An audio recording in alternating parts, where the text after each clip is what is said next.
ಕಾರ್ಯನಿರತ ಪತ್ರಕರ್ತರ ಸಂಘದ ವತಿಯಿಂದ ದಿವಂಗತ ಕ್ಯಾಪ್ಟನ್ ಪ್ರಾಂಜಲ್ ಅವರ ಹೆಸರಿನಲ್ಲಿ ಕ್ರಿಕೆಟ್ ಪಂದ್ಯಾಟ ರೋಹನ್ ಕಪ್ ಅನ್ನುವಂಥ ಕ್ರಿಕೆಟ್ ಪಂದ್ಯಾಟವನ್ನು ಸ್ಟೇಟ್ ಲೆವೆಲ್ ಕ್ರಿಕೆಟ್ ಪಂದ್ಯಾಟವನ್ನು ಆಯೋಜನೆ ಮಾಡಿದ್ದಾರೆ. ಆದರೆ ಮಂಗಳೂರಿನಲ್ಲಿ ಆಯೋಜನೆ ಮಾಡಿದಂಥ ಎಲ್ಲ ಕಾರ್ಯಕ್ರಮ ಪತ್ರಕರ್ತರ ಸಂಘದಿಂದ ಆದಂತಹ ಕಾನ್ಫರೆನ್ಸ್ಗಳಿರ್ಬೋದು ಅಥವಾ ಮೆಡಿಕಲ್ ಡೆಂಟಲ್ ಬೇರೆ ಬೇರೆ ರೀತಿಯ ಕಾನ್ಫರೆನ್ಸ್ಗಳು ಇಲ್ಲಿಗೆ ಜನರ ಆಕರ್ಷಣೆ ಆಗೋದು ಬೇಗ. ಮಂಗಳೂರು ಅಂದ ಕೂಡ ಬೇಗ ಬರ್ತಾರೆ. Maybe for the seafood ಇರ್ಬೋದು, ಇಲ್ಲಿನ ವಾತಾವರಣ ಇರ್ಬೋದು, ಕಲ್ಚರಲ್ ಹೆರಿಟೇಜ್ ಇರ್ಬೋದು, ಇದೆಲ್ಲ ವಿಷಯಗಳಿಂದ ಖಂಡಿತ ಜನ ಒಂದು ಅಟ್ರಾಕ್ಷನ್ ಅಲ್ಲಿ ಬರ್ತಾರೆ. ಬರೋದು ಕ್ರಿಕೆಟ್ ಆಡ್ಲಿಕ್ಕೆ ಆದ್ರೂ ಸಹ ಒಂದು ರೀತಿಯನ್ನ ಊರನ್ನ ನೋಡಬೇಕು, ಇಲ್ಲಿಯ ನಿಸರ್ಗವನ್ನ ನೇಚರ್ನ ನೋಡ್ಬೇಕು ಅನ್ನುವಂಥ ಮನಸ್ಥಿತಿಯೊಂದಿಗೆ ಸಹ ಬರ್ತಾರೆ. ನೀವು ಯಾವ ಆಲೋಚನೆಯೊಂದಿಗೆ ಬ್ರ್ಯಾಂಡ್ ಮಂಗಳೂರನ್ನ ಹೆಸರುವಾಸಿ ಮಾಡಬೇಕು ಅನ್ನೋಂಥ ಪ್ರಯತ್ನ ಏನಿದೆ, ಆ ಪ್ರಯತ್ನ ಸಹ ಇದರಲ್ಲಿ ಸಾಕಾರ ಆಗ್ಲಿಕ್ಕೆ ಸಾಧ್ಯ.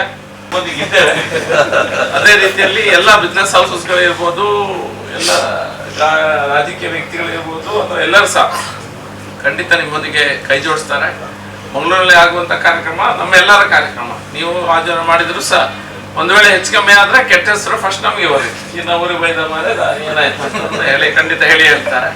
ಹಾಗೆ ಇದು ಒಳ್ಳೆ ರೀತಿಯಿಂದ ಇದನ್ನು ಆಯೋಜನೆ ಮಾಡಿ ಸಕ್ಸಸ್ಫುಲ್ ಆಗಿ ಒಂದು 500 ಜನರನ್ನ ನಾವು ಬಹುಶಃ ನಾವು ಎಕ್ಸ್ಪೆಕ್ಟ್ ಮಾಡ್ಬೋದು. ಇದರಲ್ಲಿ 25 ಟೀಮ್ ಅಂತ ಹೇಳಿದ್ರೆ ಖಂಡಿತ ಅರೌಂಡ್ 500 ಜನ ಬರ್ಬೋದು. ಒಮ್ಮೆಂದ ಸಹ ಒಂದು ಟೀಮ್ ಬರ್ತದೆ ಅನ್ನುವಂಥ ಮಾತು ಅಲ್ಲಿನ ಕನ್ನಡ ಸಂಘದ ಪತ್ರಕರ್ತರ ವತಿಯಿಂದ ಬರ್ತಾರೆ ಅನ್ನುವಂಥ ಮಾತು ಸಹ ಗೊತ್ತಾಗಿದೆ.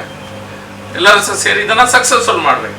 My joyful day today to be with you all as a press is organizing a state in association with the state and the Dakshin Kannada district a cricket match in association with our Pranjal, late Captain Pranjal, and in the name of it is named as Rohan Cup. I appreciate the effort of Rohan also for sponsoring the title sponsor. And as President of the association said and MLA said, whatever cooperation from our side, we will do it. I have told the chairman, President also, I'll be helping in the sponsors and accommodation, whatever needed for them. I wish success for this cricket tournament.